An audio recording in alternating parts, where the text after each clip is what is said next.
Америк нэгдсэн улсын дугуйн тамирчин Блэк Колдвелл гэдэг хүн 33 наснда 80 настай хүн шиг ясан сэргийжсэн байсан. Тэр тамирчин бол 7 настайгаас хойш дугуйн улс. Дээрэс нь улсын тийм ээ нэг усны дугуйн спортыг төлөөлсөн маш олон тооны медалийн эзэн хүн. Тэгээд бүдэрч унаад ясан 4 газар хугарсан байдаг. Блэк Колдвеллийн хувьд бол мэрэгжлийн эмч нартай маш олон тооны саплементүүдийг хэрэглэдэг байсан. Жишээлбэл кальц, витамин D, магний, фосфор бүгдийг хэрэглэдэг байсан. Яагаад тэр хүний ясанд сэргийчээд 80-тай хүн шиг болчих вэ? Эндээс асуулт гарч ирнэ. Монгол улсын ерөнхийлөгчийн тамгын газрын ивэлдор. Монгол хүн эрүүл байвал Монгол үндэстэн эрүүл байна. Монгол үндэстэн эрүүл байвал Монгол улс хүчрхэг байна. Монгол улсын ерөнхийлөгч Ухмаагийн хүрэлцв. Юу гэхээр зэрэг ясны мас, ясны эдийн жинг кальц, D витамин нэмдэг гэж ярьдаг. Гэтэл тэнд ягаад тийм юм тохиолдсоогүй? Магадгүй танаас надаас илүүтэй тэр хүн илүү саплемент хэрэглэсэн баг. Асуулт гарч ирж байгаа. Кальц, D витамин өөрөө ясыг бат бөх болгодог зүйл биш гэж. Мөн NASA энэ дэлхийгээс агаар мандлаас гарч дэлхийн таталцлын төвшнгөөс салсан хүмүүс тохиолддог сансрын нисгчнэрийн дунд тохиолддог маш том асуудлын нэг бол ясны сэргийжилт орж ирдэг. Сансарт бид нэр ангараг гаргалууч байна уу, аль нэг гаргалуу явахад хамгийн том тулгамцсан асуудал бол ясны эдийн мас нь сар болгон 1% ундаг. Тийм учраас ихэнх сансрын нисгчнэр удаан хугацаанд сансарт байж чаддаггүй. Тэгвэл тэд нар ч гэсэндээ ялгаахгүй кальц, D витамин хэрэглэж байгаа. Хамгийн сайн нь хэрэглэж байгаа. Тэгэхээр энэ дэр нэг асуудал гарч ирж байна. Биднэрт дөргөлт гэж зүйл байхгүй болох. Биднэрт ямар нэгэн байдлаар ясанд ирэх ачаал гэж зүйл байхгүй болвол яс гэдэг зүйл өөрийн мааса, өөрийн эдийн нэгтаршлаа унагадаг тогтолцоотой байх нь гэж. Блэк Колдвеллийн хувьд бол дараа нь юу гарсан гэхээр зэрэг дугуй спорт гэдэг нь өөрөө дугуйн дээр хөлөө жиих тэр процесст хязгаарч ясанд дөргөлт ирдэггүй. Мөнхийн гой гөлийсэн зам дээр өдөржин шүнжин дугуй унж байгаа. Ийм учраас ясанд ямар нэгэн байдлаар даралтын, ачааллын эсэргүүцлийн зүйл байхгүй болсноос болж яс сэргийцсэн байна. 33 настай хэрнээ 80 настай хүн шиг болсон байна. NHK-гийн хүн спа бий гэдэг маш сонирхолтой нэвтрүүлэг байдаг. Энийг та нар үзэх хэрэгтэй. Тэгэхээр эндээс бид нэр гаргалгааг ангаах ухааны түвшинд ямар механизм үйлчилсэн бэ гэдгийг тайлбарлах хэрэгтэй болж байгаа. Ер нь хүний бие махбодын энэ 206 орчим яс маань тодорхой хэмжээнд ачаал даралтыг авч иж өөрөө бат бэх болдог. Үүнийг нь ясны микроскопын түвшинд нь буюу эсийн түвшинд нь ойлгох хэрэгтэй болж таарч байгаа. Бидний жишээл 206 ясыг задлаад үзэх юм бол энэ дотор амьд организм хэдэн 10 тэрбум ясны эсүүд байждаг. Энэ ясны эсүүдийг остеобласт гэж нэрлэдэг. Остеобласт гэж. Нөгөө талд нь ясыг устгадаг төрлийн эс болох остеокласт гэж эс байдаг. Тэгэхээр энэ остеобласт болон остеокласт гэдэг энэ хоёр эсийн аль нь танд илүү байгаа юм бэ гэдгээс хамаарч таны яс ямар байх үгүй юу гэдэг чинь шийдэгдэнэ гэсэн үг. Ер нь ямарваа нэгэн байдлаар дөргөлт ясанд ирж байгаа ачааллыг авах болгонд ялангуяа бүр өсгийний яснаас эхэлж өсгийний яснаас ирж байгаа тэр дөргөлтийн систем нөрөө дунд чимэг болон хөлийн доод талын ясны доторх байж байгаа остеобласт эсүүдийг сэрээдэг болгон батлагдсан. Та дөргөлт хэрэг хийж байна. Зүгээр л буудан дээрээ сууж байна. Ямар нэгэн байдлаар ясанд ачаал өгөхгүй байна уу? Тэгвэл таны ясны остеобласт эсүүд унтарсан. Хэвтрийн хүн төвчтэй хүмүүс мөн ялгаа байхгүй. 7-8 сар хэвтэрт гэмтэл, осол, аваар, янз бүрийн хагалгаа, олон тооны шалтгаанаас болж гэмтдэг. Тэрний дараа юу болдог вэ зэрэг ясны эдийн масс нь 20, 30, 50% унсан босч ирдэг.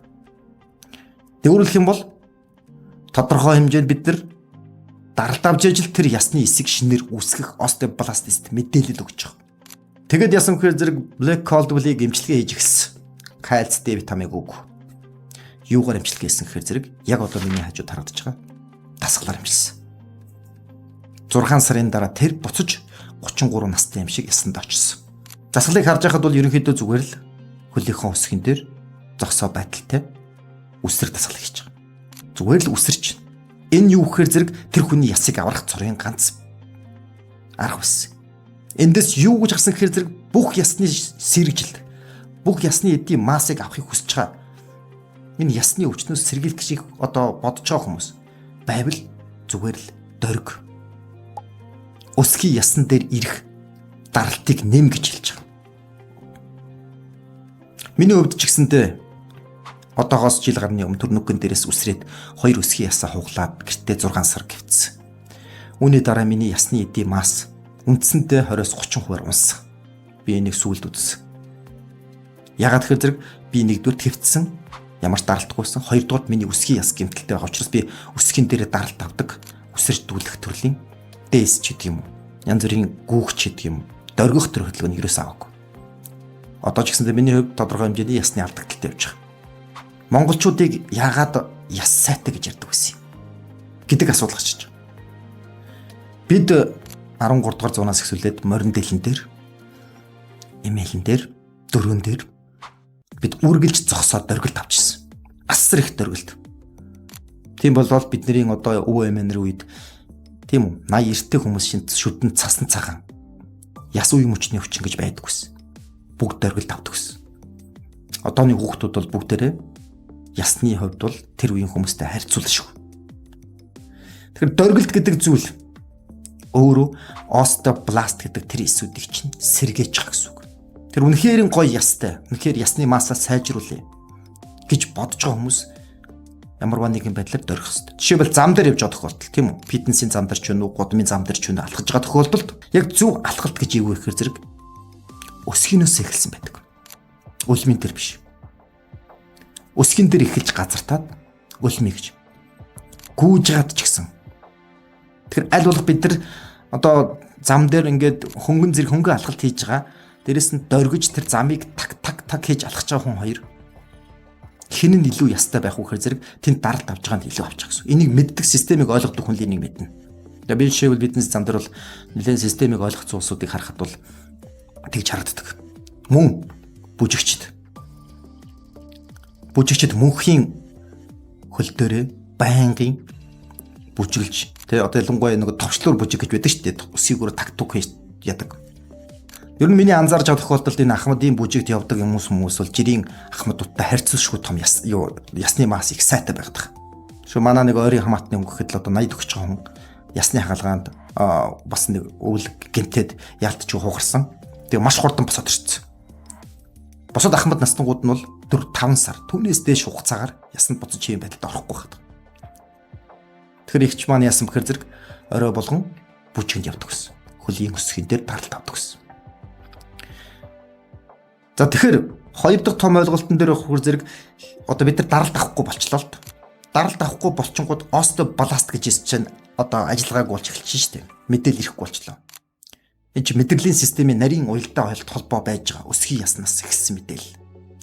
Тэгэхээр энэ мэдээллийн баланс алдагдаад остеобластууд хэрвээ сэрхээ болчвол юу болох вэ зэрэг остеокласт гэмэх ясыг бутгалах төрлийн эс үүсч эхэлдэг. Эс үүсэ байдаг. Энэ эс маань илүү эрчимждэг. Остеокластуудын хувьд бол ерөнхийдөө ясыг дандаа бутлаад тэгээд нэг ёсны тэр ясны эдийн массыг бол унгаж байдаг. Яс хайлуулагч эс гэж ангаах ухааны хувьд нэр нь тэгж гарч ирдэг. Яс хайлуулагч. Тэгэхээр та хэдий ч нэний зүгээр буудан дээрээ суугаал зургатаа удирдлагаар оролдоол машин зүгээр л нэг хаазын дээр хөлчин байршаал алхахгүй, гүүхгүй, дасгал хийхгүй байгаа бол та 1000 кальц Д витамин уусан ч таны яс хайлуулах эс чинь ажиллаж байгаа. Энэ бол үнэн. Харин эсрэгээр ямар ч кальц, Д витамин хэрэглэхгүй гүйж байгаа, шогсож байгаа, алхаж байгаа тэр хүмүүсийн яс нь бат бих болж байгаа. Тэгэхээр системийн хувьд бол бид нар өөрсдөө нөгөө кальц, Д витамин ууж ажил яс нь сайн байдаг гэдэг ойлголтод яваад байдаг.